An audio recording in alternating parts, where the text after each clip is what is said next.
दुःखाच्या क्षणी जल्लोष. जुन्या निष्ठावंत कार्यकर्त्याच्या भावना दुखावल्या. प्रभाग क्रमांक 5 मधील गंभीर प्रकारावर भाजप कार्यकर्त्याचा जाहीर निषेध.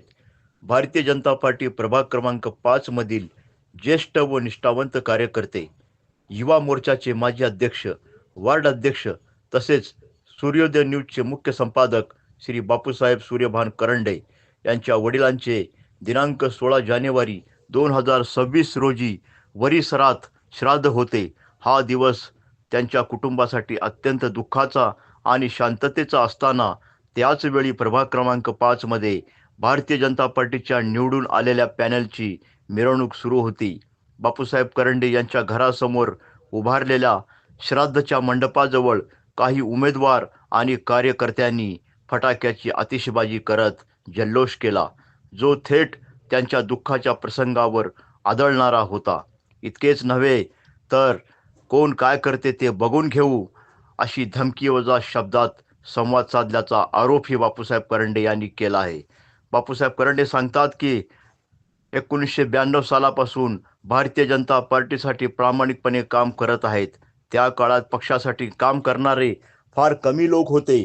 अनेकदा झेंडा उचलायलाही कोणी तयार नव्हते.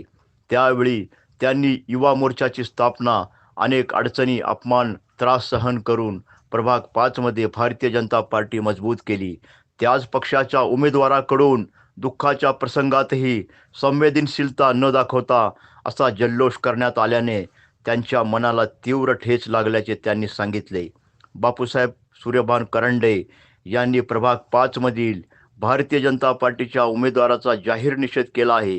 त्यांचे म्हणणे आहे की जुन्या निष्ठावंत कार्यकर्त्यांना अशाने मानसिक त्रास देणे हे पक्ष संस्कृतीला शोभणारी बाब नव्हे.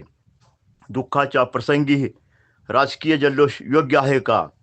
जुन्या कार्यकर्त्याचा सन्मान का राखला जात नाही? हीच का पक्षाची संस्कृती? हे प्रश्न आता सर्वसामान्य कार्यकर्त्यामध्ये उपस्थित होत आहेत. हा प्रकार केवळ एका व्यक्तीचा नाही, तर राजकीय संवेदनशीलतेचा आणि कार्यकर्त्याच्या सन्मानाचा प्रश्न आहे. या घटनेवर पक्ष नेतृत्व काय भूमिका घेते याकडे आता सर्वांचे लक्ष लागले आहे. जय हिंद, जय महाराष्ट्र.